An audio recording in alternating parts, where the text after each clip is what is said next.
surga, Bapa pencipta langit, bumi dan segala isinya, yang disembah oleh Abraham, Ishak, Yakub, oleh bangsa Israel. Bapa Yahweh Elohim, Tuhan kami Yesus, di hari Sabat ini kami bersyukur karena kasih karunia anugerah Bapa Yahweh. Kembali kami ada di tempat ini, kami mau menyenangkan hati Tuhan dan kami percaya ketika kami sudah beri persembahan yang terbaik lewat pujian penyembahan kami, bahkan terlebih lewat kehidupan kami sepenuhnya kami serahkan ke dalam tangan Tuhan sebagai persembahan yang hidup, kudus dan berkenan kepada Tuhan, maka hati Tuhan sudah disenangkan dan kami pun layak diberkati oleh firman-Mu. Karena itu rapi mempelai-Mu berbicara menurut kehendak Roh Kudus. Kuasa setan, roh jahat yang mau mengganggu sudah kami tolak, kami hancurkan semuanya demi nama Tuhan Yesus. Berfirmanlah Tuhan, kami sambut kebenaran firman dalam nama Yesus. Haleluya, amin. Puji Tuhan, silakan duduk. Salam shalom.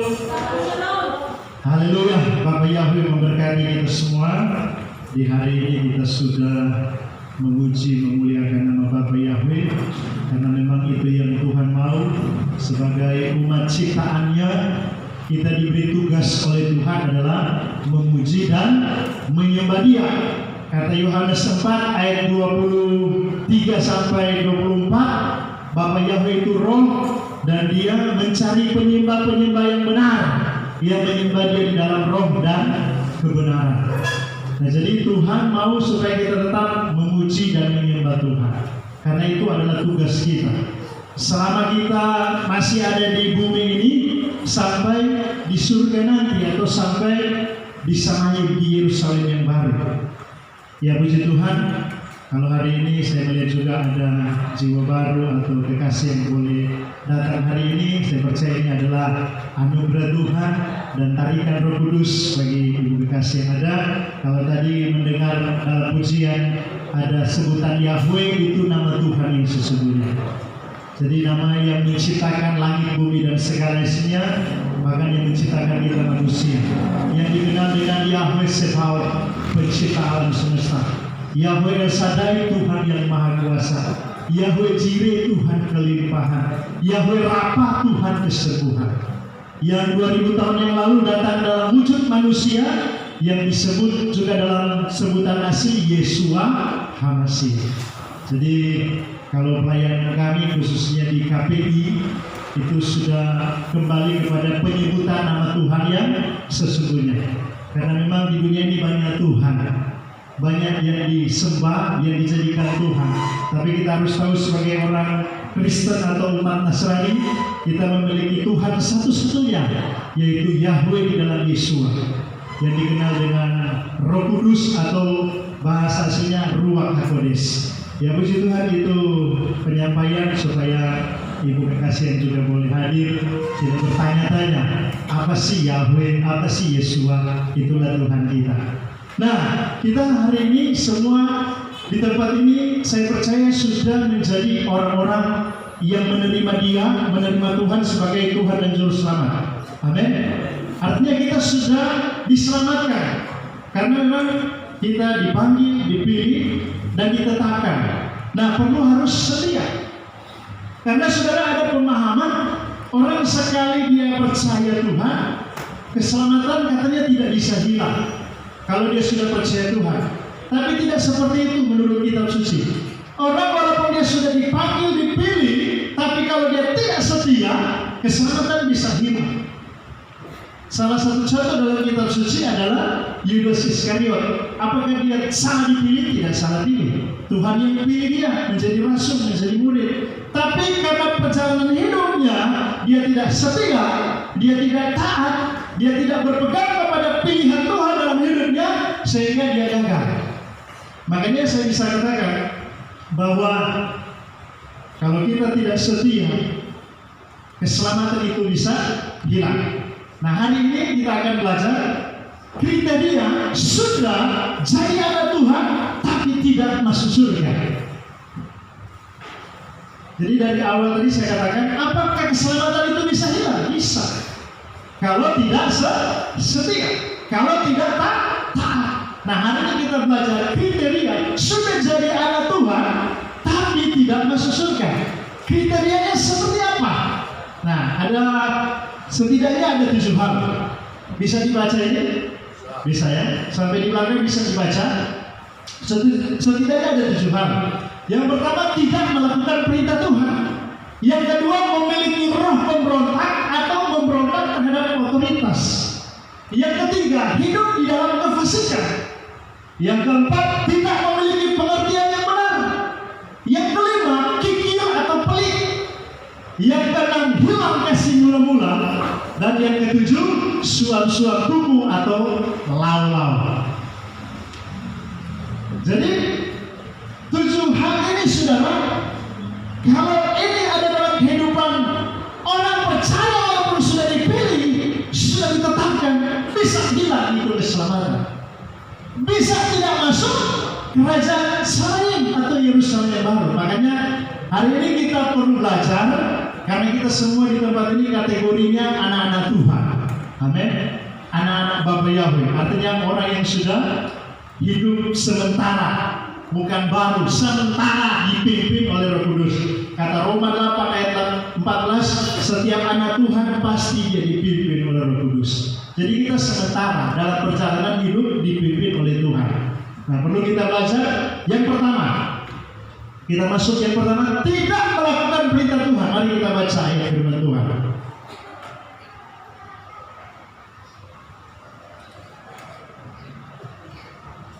Yang bisa saudara buka di kitab suci masing-masing, ada juga di depan di slide yang saya sudah taruh. Yang pertama, tidak melakukan perintah Tuhan atau tidak setia kepada perintah Bapa Yahweh. Matius 7 ayat 21 sampai 23 saya bacakan. Mari kita bangkit berdiri menghormati kebenaran firman Tuhan. Bisa kita buka di kitab suci kita masing-masing dan bisa lihat langsung di depan. Tidak melakukan perintah Tuhan. Jadi hal yang pertama, kriterianya keselamatan itu bisa hilang, tidak bisa masuk surga kalau tidak melakukan perintah Tuhan. Matius 7 ayat 21 sampai 23 kita baca bersama-sama. 2-3. Bukan setiap orang yang berkata kepadaku Tuhan, Tuhan, dia akan masuk ke dalam kerajaan surga, melainkan dia yang melakukan kehendak Bapa-Ku yang di surga. Banyak orang akan berkata kepadaku pada hari itu, Tuhan, Tuhan, bukankah dalam nama-Mu kami telah bernubuat, dan dalam nama-Mu kami telah mengusir roh jahat, dan dalam nama-Mu kami melakukan banyak mujizat? Dan pada waktu itu aku akan menyatakan kepada mereka, aku tidak pernah mengenal kamu, enyalah daripadaku, hai kamu yang mengerjakan kejahatan. Amin. Silakan duduk. Saya membaca dalam terjemahan ILT. Saudara ada yang memegang lain, tapi saya membaca dalam terjemahan ILT yang mendekati kepada terjemahan asli. Kita lihat di sini ada catatan warna biru. Bukankah dalam nama-Mu kami telah bernubuat, dan dalam nama-Mu kami mengusir roh jahat, dan dalam nama-Mu kami melakukan banyak mujizat? Pertanyaan, orang-orang yang melakukan mujizat demi nama Tuhan, yang mengusir roh jahat demi nama Tuhan, yang bernubuat demi nama Tuhan, apakah orang tidak kenal Tuhan? Orang yang sudah kenal Tuhan, amin.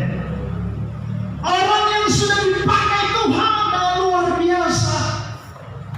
Memang saudara, karunia-karunia Roh Kudus itu adalah janji Tuhan bagi kita sebagai kelengkapan dalam pelayanan, sebagai mempelai atau utusan Tuhan. Efesus yang keempat ayat yang ke-11 ada nabi, rasul, penginjil, gembala, dan guru. Efesus 4 ayat 11-12. Tujuan dari nabi, rasul, gembala, guru, penginjil untuk pembangunan tubuh manusia, artinya untuk pelayanan. Nah, kelima jabatan roh ini dilengkapi Tuhan dengan apa? Karunia. Bahkan dikatakan dalam Markus 16 ayat 16-17, barang siapa percaya dan dibaptis akan diselamatkan. Ayat 17, tanda-tanda ini akan menyertai semua orang yang telah dibaptis dalam nama Yesus, mengusir setan, minum racun maupun, asal dalam konteks tidak tahu. Kalau coba-coba seperti yang sudah digambarkan, dikhotbahkan oleh Pak Gembala, Ada satu pendeta, dia sementara khotbah, dia pegang ular dan tangannya digigit ular. Itu mencobai, akhirnya mati. Ada yang praktek minum racun, mati. Bukan konteksnya seperti itu. Kalau kita dalam situasi seperti cerita dalam kitab Kisah Para Rasul, Rasul Saul atau Rasul Paulus waktu dia dalam perjalanan menghadap Kaisar, waktu dia mau diadili dan mereka terdampar di satu pulau yang namanya Pulau Malta, dia dipagut oleh ular berbisa. Orang-orang waktu itu katakan dia ini adalah dewa, pasti dia akan mati, dia pembuat kejahatan. Tapi apa yang terjadi? Saulus atau Paulus tidak mati. Itu konteksnya seperti itu. Kalau kita dalam situasi saudara diizinkan Tuhan dalam pelayanan, khususnya di suku-suku pedalaman, kita harus diperkenalkan dengan tradisi adat yang begitu keras. Kita disuruh minum racun maut. Kalau memang Tuhan kuasa, tidak akan terjadi, tidak akan mengalami kematian. Tapi kalau coba-coba mencobai Tuhan, pasti saudara akan mengalami kegagalan. Jadi karunia kesembuhan bernubuat, karena 1 Korintus 12, 1 Korintus 14 itu tentang pekerjaan Roh Kudus, tentang karunia Roh Kudus. Saudara baca 1 Korintus 12 mulai ayat 8 sampai 12, ada 9 karunia Roh Kudus itu diberikan kepada orang percaya, termasuk kepada para mempelai. Ada karunia hikmat, pengetahuan, karunia iman, karunia mujizat, karunia bahasa roh, menafsir bahasa roh. Jadi ada 9 karunia kalau kita baca secara keseluruhan dalam 1 Korintus 12 ayat 8 sampai 12. Maju di pasal yang ke-14 dalam 1 Korintus tentang pekerjaan roh. Tapi ternyata saudara itu tidak jadi jaminan untuk keselamatan hidup yang kekal. Amin. Itu tidak jadi jaminan untuk masuk ke surga yang kekal. Karena saudara dikatakan di sini, kalau kita menurut ayat 21, bukan setiap orang yang berseru kepadaku, Tuhan, Tuhan, dia akan masuk ke surga, melainkan dia yang melakukan kehendak Bapakku yang di surga. Jadi intinya Tuhan mau kita terus setia jadi pelaku firman. Amin. Dipakai dengan karunia yang hebat itu luar biasa, karena itu memang pemberian Tuhan. Kalau dari dulu sampai sekarang kita melihat ada begitu banyak orang-orang yang dipakai Tuhan dahsyat dengan roh kesembuhan, mujizat orang mati bangkit, lumpuh berjalan, buta melihat, tuli mendengar. Itu sampai sekarang tetap ada, karena memang Ibrani 13 ayat yang ke-8 berkata, Yesua dari dulu sekarang sampai selamanya tidak pernah berubah, termasuk kuasanya tidak pernah berubah. Yohanes 14 kalau saya tidak salah ayat 12 berkata, kalau kamu percaya kepadaku, kata Yesua, kamu akan melakukan perbuatan-perbuatan yang lebih besar dari apa yang aku lakukan. Bukan berarti melebihi Tuhan, tapi itu janjinya. Kamu akan melakukan perbuatan yang lebih besar asal kamu percaya. Tapi ternyata semua itu cuma anugerah pemberian Tuhan, kelengkapan bagi kita dalam pelayanan, sehingga dengan tanda-tanda mujizat banyak orang datang bertobat, tunduk menyembah Bapa Yahweh. Tapi kalau kita tidak setia melakukan firman, itu tidak jadi jaminan. Amin. Jadi dipakai Tuhan dengan karunia-karunia, oke. Tapi yang Tuhan mau intinya hari ini, lakukan firman Tuhan. Karena di ayat 23 berkata begini, dan pada waktu itu aku akan menyatakan kepada mereka, aku tidak pernah mengenal kamu, enyahlah daripadaku, hai kamu yang mengerjakan kejahatan. Bayangkan, orang yang mengusir setan demi nama Tuhan, yang bernubuat demi nama Tuhan, mengadakan mujizat demi nama Tuhan, Tuhan malah katakan membuat kejahatan. Karena apa? Intinya di sana tidak mau melakukan firman. Salah satu perintah Tuhan yang harus kita lakukan termasuk seperti hari ini. Amin. Tuhan suruh kita ingat dan kuduskanlah hari Sabat. Sakor Erion Hasabat Lekatso yang kita baca tadi juga di awal ibadah. Ini perintah Tuhan, bukan perintah gereja atau kehilangan, bukan perintah manusia, tapi ini perintah Tuhan. Amin. Banyak sekali kalau bicara perintah Tuhan dari Kejadian sampai Wahyu itu banyak sekali. Tapi salah satu saja hari ini kita melakukan Sabat ini perintah Tuhan. Jangan pernah juga diabaikan. Amin. Karena ini perintah Tuhan. Ya terus. Jadi hal yang pertama, kriteria yang orang yang gagal, yang tidak bisa masuk ke Samaim atau Yerusalem baru karena tidak melakukan perintah Tuhan. Ada juga saudara kita lihat, ini ahli Torah, orang-orang Farisi, bahkan saudara orang-orang yang tahu kitab suci, mereka selidiki saudara, titik koma mereka itu sangat tahu.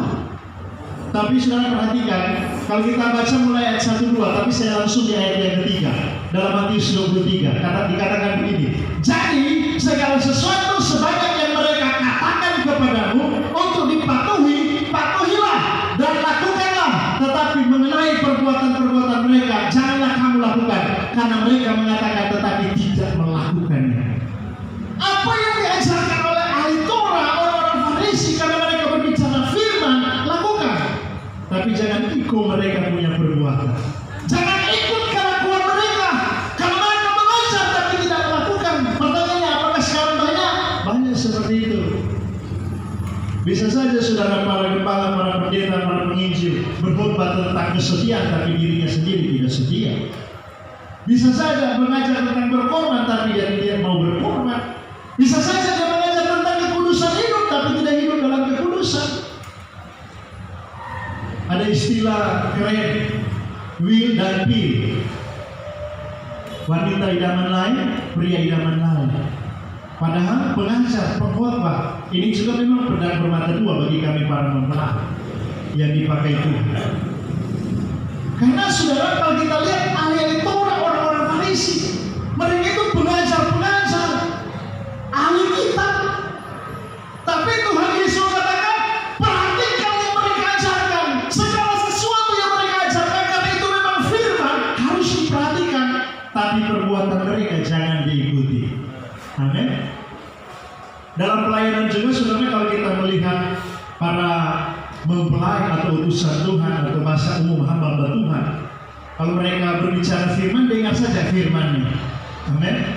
Kalau kelakuan mereka, perbuatan mereka tidak sesuai firman, jangan ikuti. Ini dasar ayat. Jadi ternyata sekalipun dipakai hebat, mengajar, tadi bernubuat, tadi mengadakan mujizat demi nama Tuhan, mengusir setan, jangan mengajar. Tapi kalau tidak melakukan, jangan ikut kelakuan mereka. Ikutilah pengajaran firman. Jadi yang kedua, yang pertama intinya adalah menjadi pelaku firman Tuhan supaya kita tetap masuk surga, bukan tidak masuk surga. Yang kedua, memiliki roh pemberontak atau memberontak terhadap otoritas. Nah, kita bisa pelajari hari ini khususnya di bagian yang kedua dalam kitab Bilangan yang ke-16. Sebenarnya kalau kita baca mulai dari ayat yang pertama sampai ayat yang ke-50, itu panjang sekali. Cerita tentang Korah, Datan dan Abiram yang memberontak kepada Musa dan Harun. Nah, khususnya Korah, dia sebenarnya adalah keturunan Lewi, keluarga dengan Harun, tapi sudah tidak puas, sudah dipercayakan tanggung jawab untuk mengatur persembahan juga di kemah, artinya melayani sama-sama juga dengan kaum Lewi, tapi tidak puas. Dan akhirnya dia memberontak bukan cuma kepada Musa yang waktu itu Tuhan percayakan sebagai pemimpin bangsa Israel dan Harun sebagai imam, tetapi mereka memberontak kepada Bapa Yahweh. Nanti kita akan baca ayat-ayatnya. Bilangan 16 ayat 3-4 saya bacakan. Lalu mereka berkumpul melawan Musa dan Harun dan berkata kepada keduanya, cukuplah bagimu, karena seluruh umat semuanya itu kudus dan Yahweh ada di tengah-tengah mereka. Lalu mengapa kamu mengangkat dirimu atas jemaat Yahweh? Dan Musa mendengarnya, lalu tersungkurlah dia pada mukanya. Si Korah ini katakan, cukuplah, orang Israel itu umat yang kudus, kamu mengangkat diri, padahal tidak. Musa itu diangkat Tuhan, Harun itu diangkat Tuhan. Tapi sifatnya karena ada roh pemberontak, mau memberontak kepada otoritas, kepada pemimpin yang Tuhan percayakan. Nanti kita lihat saudara, akibatnya apa yang terjadi. Kita lihat terus. Saya tidak baca secara keseluruhan satu pasal, tapi saya ambil ayat-ayat untuk kita lebih mudah mengerti. Ayat 8-9. Dan Musa berkata kepada Korah, dengarlah sekarang hai anak-anak Lewi. Jadi Korah ini saudara keturunan Lewi. Sudah ada jabatan bekerja di kemah juga. Artinya melayani, dipercayakan, tapi tidak puas. Terus, apakah terlalu kecil bagi bagimu bahwa Elohim Israel telah memisahkan kamu dari umat Israel untuk membawa kamu dekat kepadanya, untuk mengerjakan pelayanan tabernakel Yahweh dan untuk berdiri di hadapan jemaat untuk melayani mereka. Jadi ternyata mereka itu juga sudah diberikan tanggung jawab sebagai mempelai atau pelayan, melayani juga di tabernakel, di kemah suci. Musa katakan, apakah belum cukup? Bahasanya seperti itu. Terus lagi, ayat 10-11, dan dia membawa kamu dekat juga seluruh saudaramu anak-anak Lewi bersamamu. Dan apakah kamu akan mencari jabatan imam juga? Jadi mau imam. Tidak cukup saudara Lewi, dia mau jadi imam setara dengan Harun.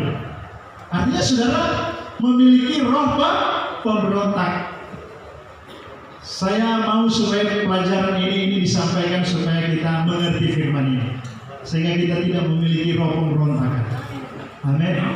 Karena memberontak kepada otoritas yang Tuhan percayakan itu secara tidak langsung kita sudah memberontak kepada Bapa Yahweh. Kita maju terus. Kita lihat yang saya kasih tulisan biru ini.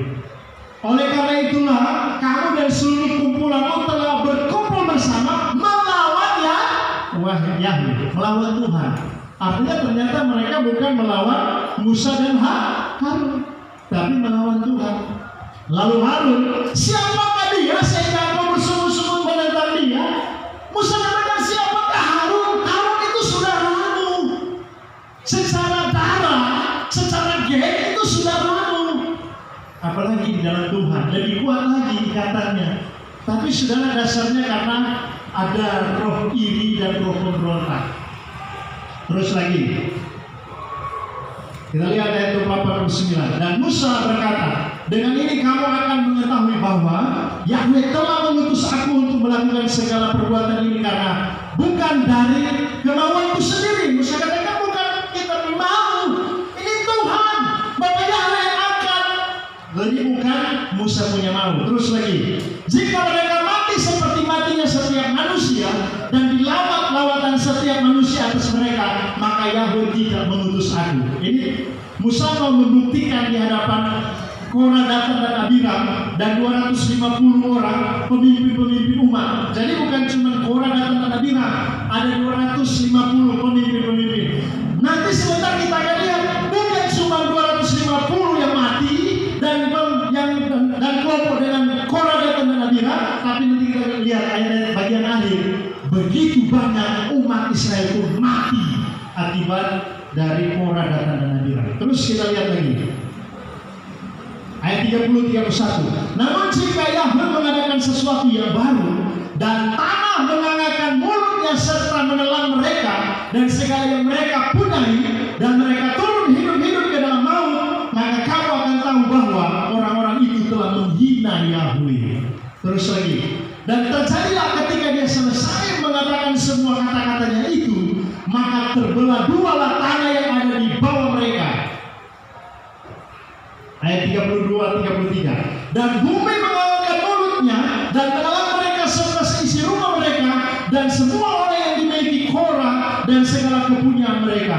Dan turunlah mereka hidup-hidup serta segala yang mereka miliki ke dunia orang mati, dan bumi menutup di atas mereka dan memusnahkan mereka dari tengah-tengah jemaat itu.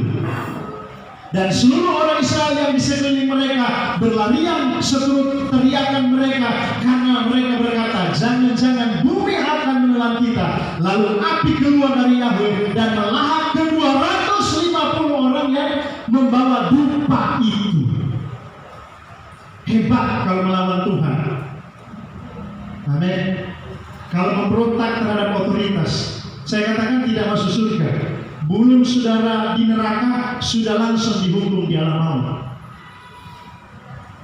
Turun hidup-hidup, bukan cuma pribadi, keluarga, sampai harta milik, semua ludes. Bumi terbelah dan menelan hidup-hidup orang yang memberontak kepada Tuhan. Mungkin kalau di hari-hari ini tidak langsung terjadi seperti ini, tapi yang namanya sudah melawan Tuhan, melawan firman, pasti ada akibatnya. Amin. Kita lihat lagi, masih ada ayat-ayat. Ayat 49-50. Dan terjadilah yang mati oleh tulah itu ada 14.700 orang selain dari mereka yang mati dalam perkara Korah. Dan Harun kembali kepada Musa ke pintu kemah pertemuan dan tulah itu berhenti. Kalau Musa tidak suruh kepada Harun untuk bertindak diam di tengah-tengah orang Israel, perdamaikan orang Israel, semua bisa mati. Oleh karena apa? Mereka saudara terbawa dengan sikap, sifat, karakter dari Korah.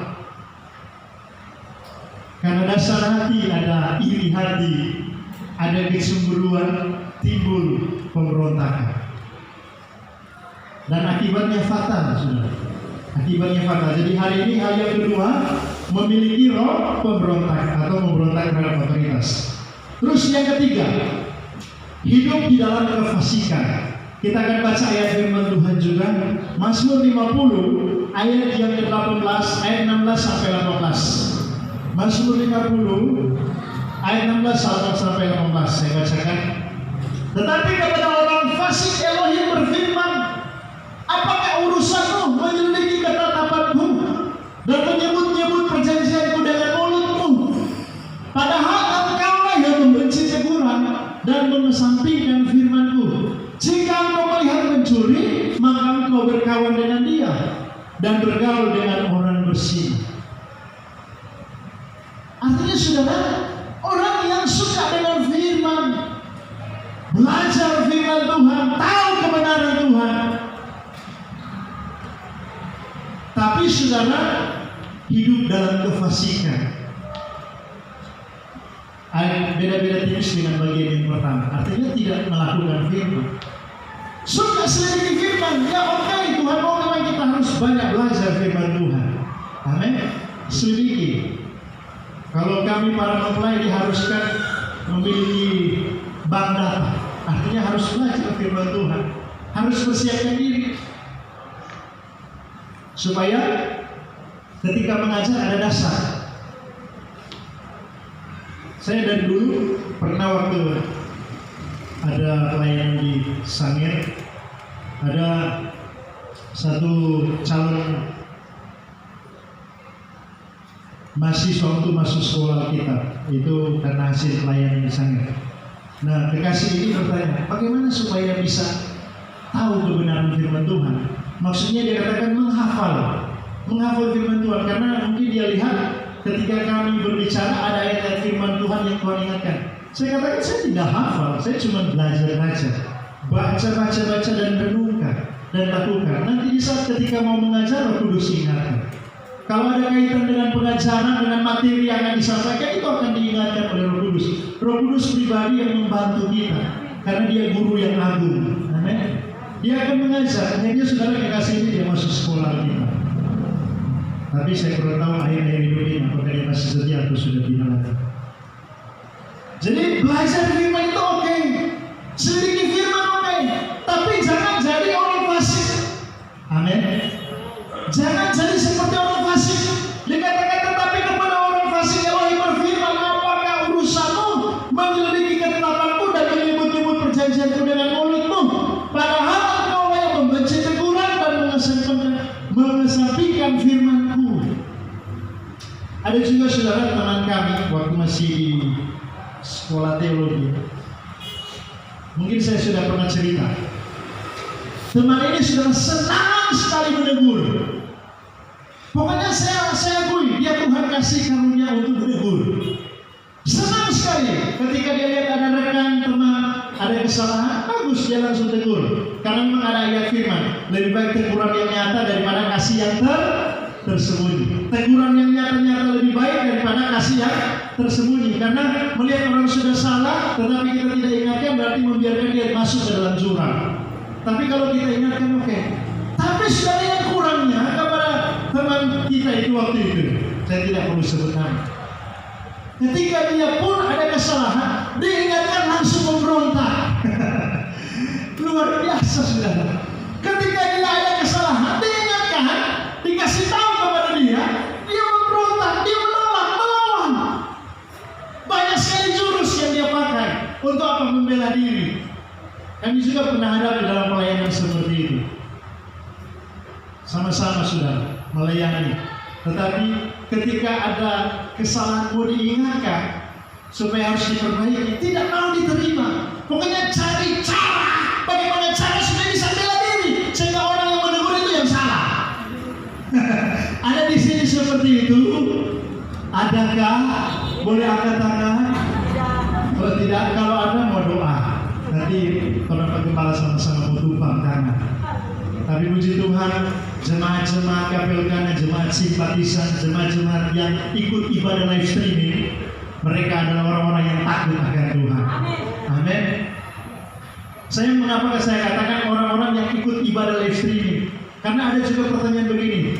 Mau ditanyakan begini, apakah tidak datang ke ibadah, ikut ibadah live streaming atau nonton? Nonton ibadah live streaming. Kalau ikut ibadah berarti sama-sama ibadah walaupun live streaming. Tapi kalau cuma nonton ada kalanya taruh, lepas, kesibukan di dapur.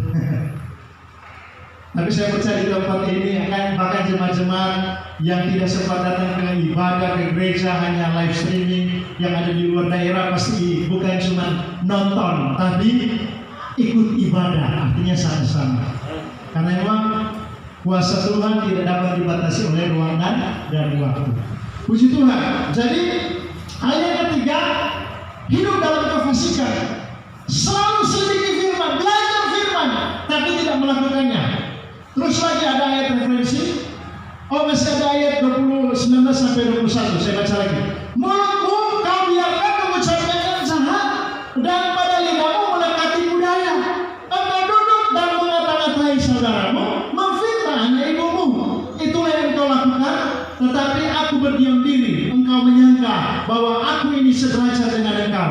Aku akan menghukum engkau dan membawa perkara ini ke hadapanmu. Orang yang saudara beranggap dia benar walaupun hidup dalam kefasikan, dianggap dia setara dengan Tuhan. Kalau kita baca dalam kitab Meleakhi dikatakan mencoba Tuhan pun seolah-olah mereka luput juga. Itu kefasikan, orang fasik. Mencoba Tuhan pun seolah mereka luput.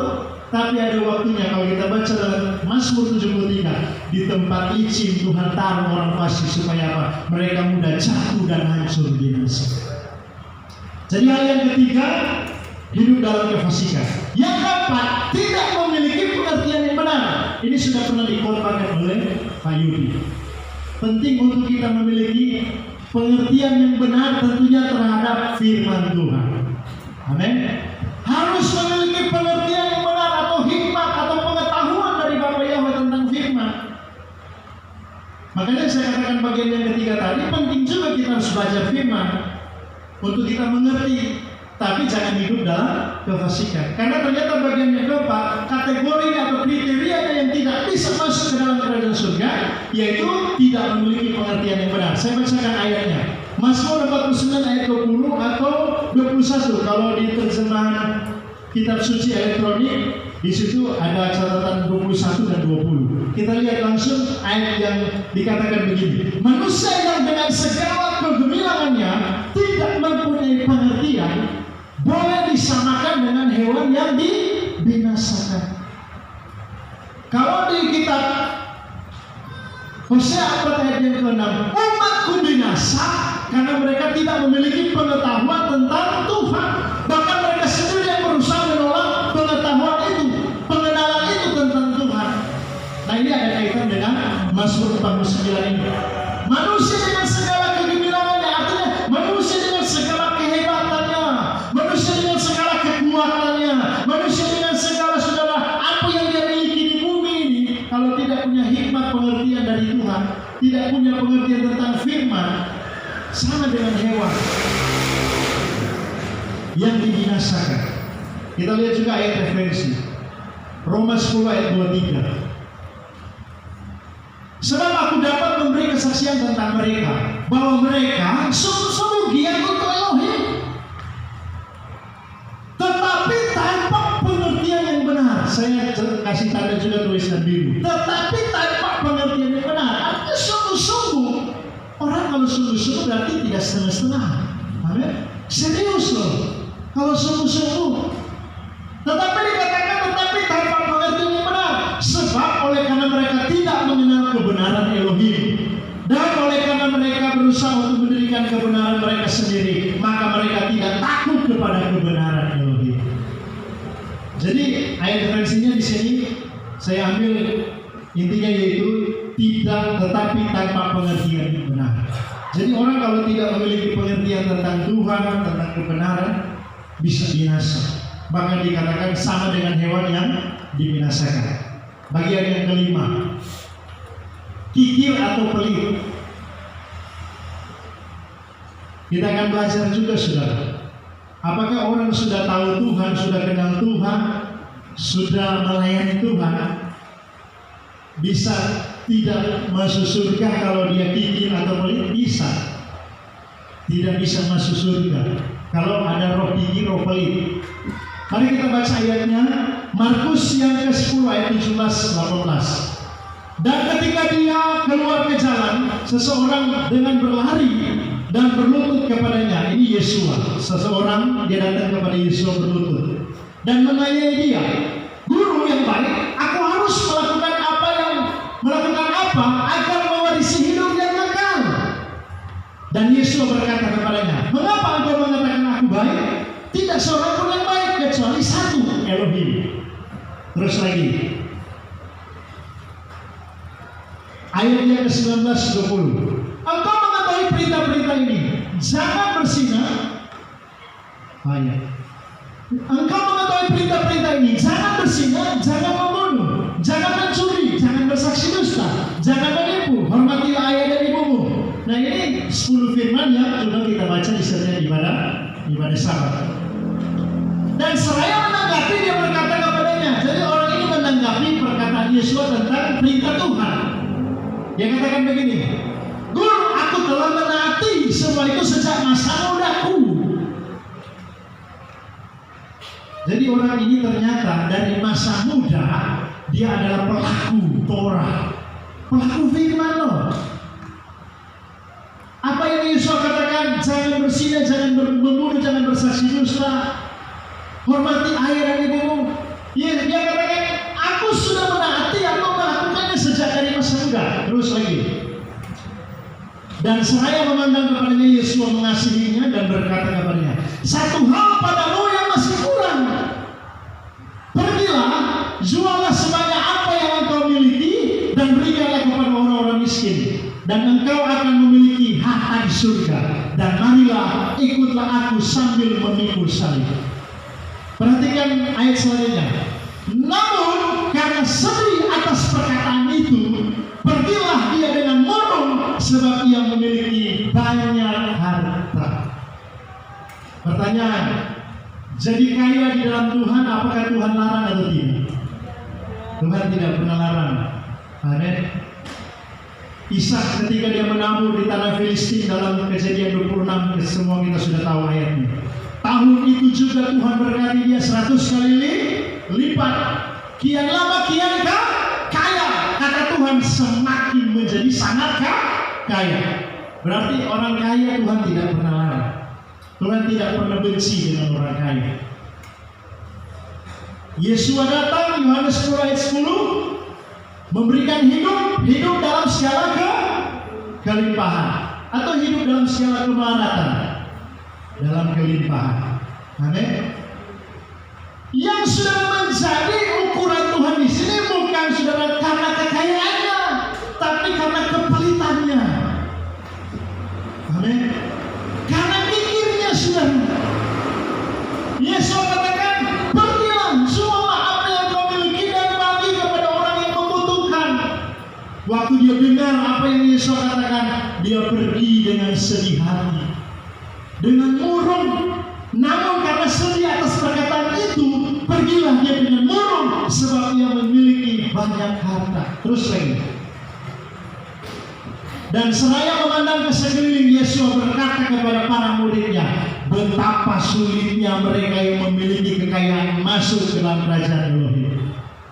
Jadi bukan karena kekayaannya orang itu sulit masuk ke kerajaan surga. Tuhan tidak pernah larang kaya. Apalagi kalau ketua sinode, gembala sinode kita mengajar, Semakin kita diberkati, semakin kita jadi saluran berkat. Amin. Kekayaan itu tidak dipakai sendiri. Saya melihat sendiri acara fellowship Rakernas baru itu, saudara, biaya dikeluarkan oleh Gembala Sinode itu paling kurang itu 300 juta. Itu paling kurang. Paling kurang 300 juta. Demi pelayanan, demi pekerjaan Tuhan. Itu paling kurang. Karena hotel saja kita yang hadir sekitar 100 orang ya, teman. Itu 3 hari. Hotel, biaya hotel belum makan pagi siang malam. Coffee break, banyak. Belum perjalanan saudara mereka 20 jam perjalanan dari Magelang sampai ke Bandung dengan menggunakan bis. Belum lagi panitia yang ada di Bali. Dan kami ke tempat-tempat selesai fellowship dan Rakernas, ke tempat-tempat wisata itu pakai bis. Jadi 300 itu kurang. Tapi seperti yang sudah dikatakan oleh Gembala Sinode, semakin diberkati, semakin jadi saluran berkat.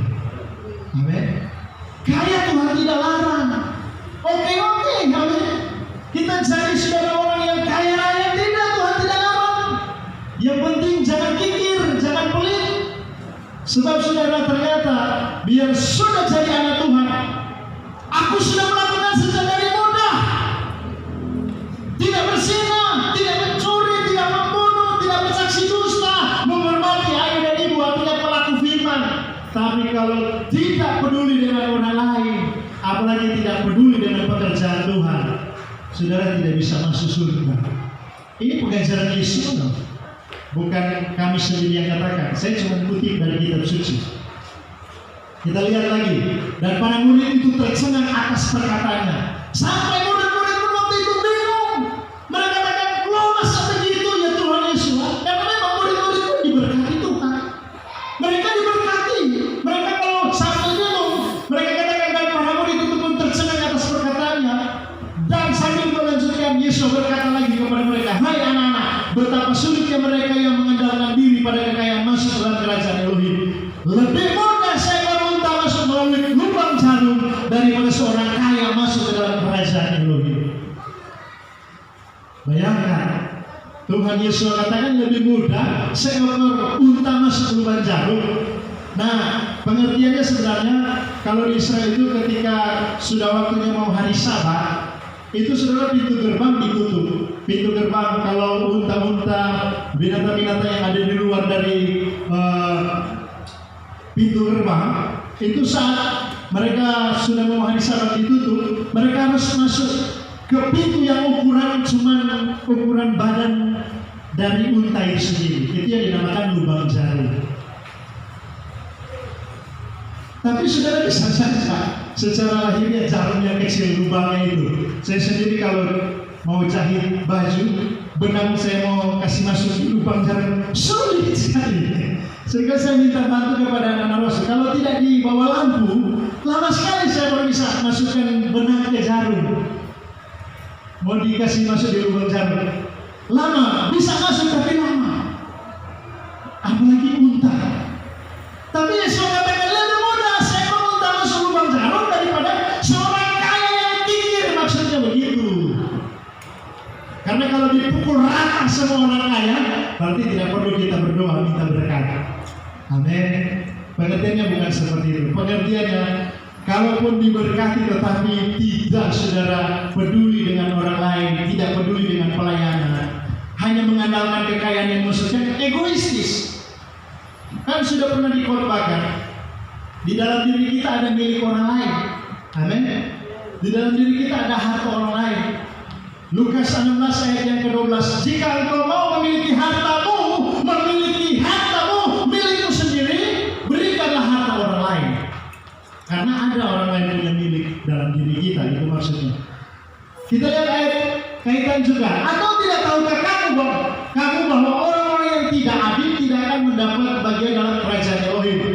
Janganlah sesat, orang cabul, penyembah berhala, orang berzina, banci, orang pemburi, pencuri, itu jelas-jelas tidak masuk surga.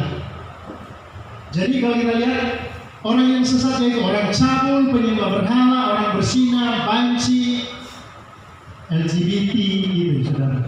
Pemburi, pencuri, saya kasih tanda biru. Orang kikir, pemabuk, pemfitnah dan penipu tidak akan mendapat bagian kerajaan Elohim.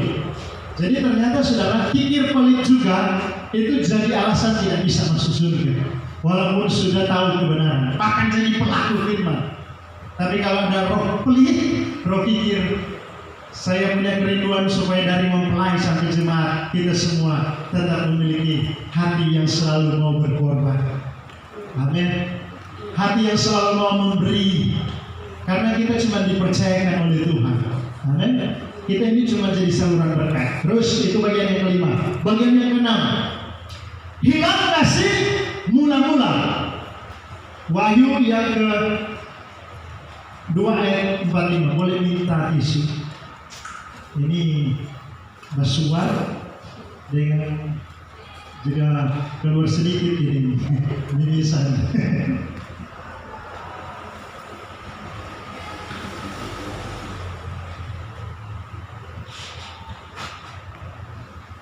Ya, bagian yang keenam, hilang kasih mula-mula. Wahyu 2 ayat 45. Namun demikian aku mencela engkau karena engkau telah meninggalkan kasih yang semula. Saya pernah beri materi ini. Jadi ada 7 hal, tapi ini berbeda dengan yang saya terangkan menjadi kehilangan atau gereja yang sempurna. Karena engkau telah meninggalkan kasih yang semula, sebab itu ingatlah betapa dalamnya engkau telah jatuh.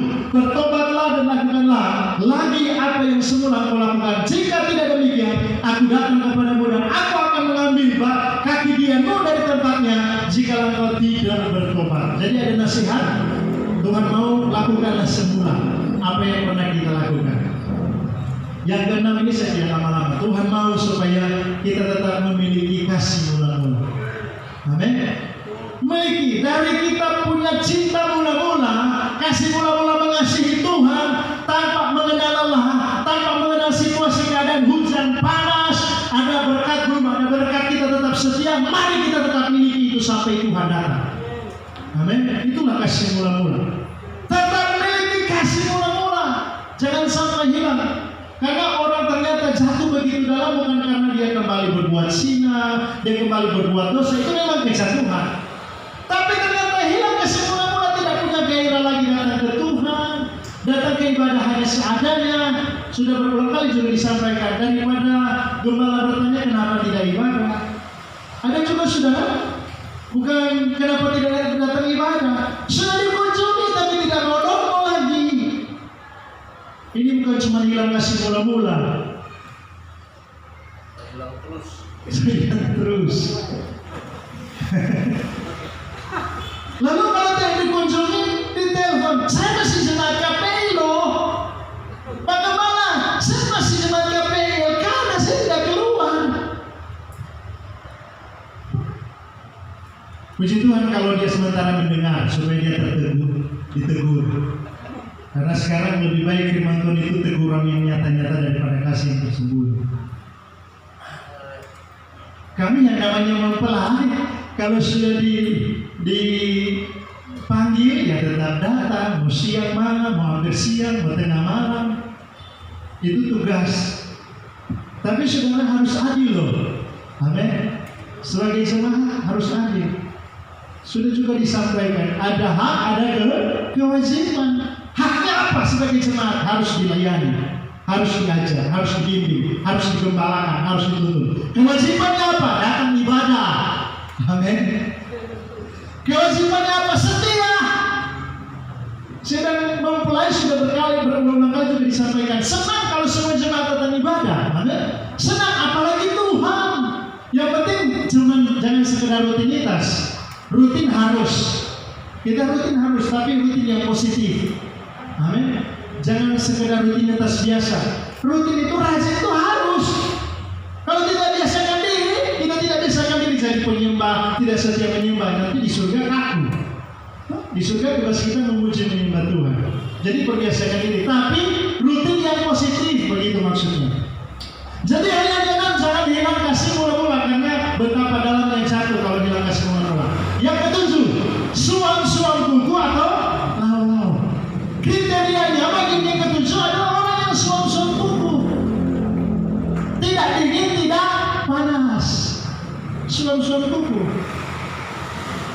setengah-setengah sebenarnya. Tidak dingin, tidak panas. Makanya Tuhan katakan begini kalau kita baca ayatnya. Aku tahu segala pekerjaanmu, engkau tidak dingin dan tidak panas. Alangkah baiknya jika engkau dingin atau panas. Artinya begini, kalau panas lebih baik panas terus. Kalau dingin lebih baik dingin. Ada istilah begini, kalau mau ikut Tuhan sungguh-sungguh. Kalau mau berdosa sungguh-sungguh. Supaya terus masuk neraka. Sebab kalau setengah-setengah dengan Tuhan, oke, 50% untuk Tuhan, 50% untuk dunia. Di tangan kanan ada madu, di tangan kiri ada racun. Setengah-setengah Allah, Tuhan tidak mau seperti itu. Itu jijik di mata Tuhan. Amin.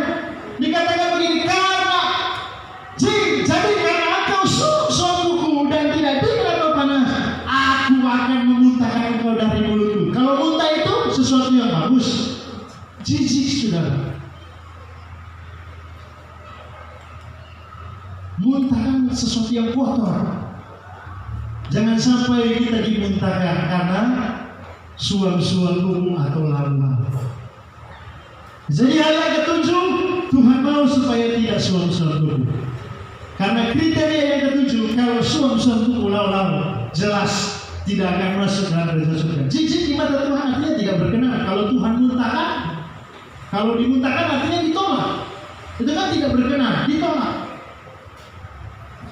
Makanya kesimpulannya begini, Wahyu 2 ayat 10. Jangan takut terhadap apa yang kau harus derita. Sesungguhnya setan akan melemparkan beberapa orang dari antaramu ke dalam penjara supaya kamu dicobai, dan kamu akan beroleh kesusahan selama 10 hari. Yang memang ketika kita mau setia dengan Tuhan, tetap ada yang namanya ujian iman.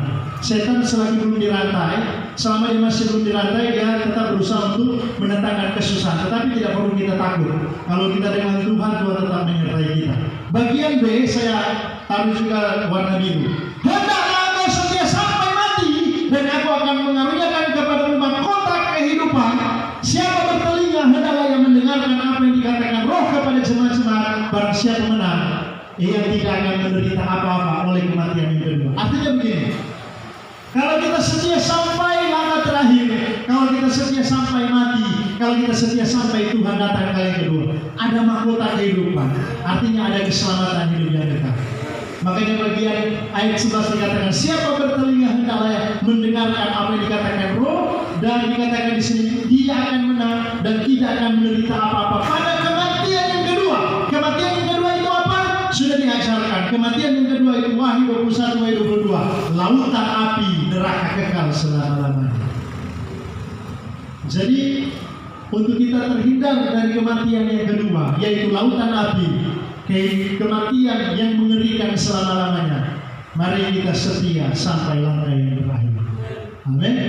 Supaya keselamatan kita tidak hilang. Makanya jawabannya ini, apakah keselamatan bisa hilang? Bisa, kalau tidak setia. Nah, bagaimana supaya keselamatan itu tetap kita miliki?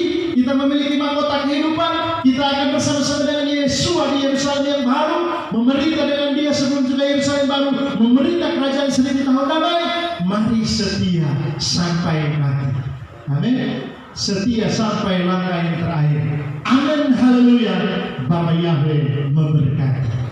Kita bersyukur untuk firman Tuhan. Terima kasih Bapa Yahweh Elohim, di dalam nama Adonai Yeshua. Kami bersyukur kembali kami diingatkan Tuhan hari ini, supaya kami tetap setia melakukan firman-Mu, sehingga keselamatan itu tidak hilang dari hidup kami, sehingga keselamatan itu tidak menjadi mubazir, tetapi keselamatan itu tetap jadi bagian kami. Teraikan firman-Mu, dan kami mau menyembah Bapa dalam roh dan kebenaran. Berkatilah penyembahan kami dalam nama Tuhan Yesus Mesias. Haleluya. Amin. Kami serahkan kepada Pak Yudi untuk memimpin dalam penyembahan. Haleluya.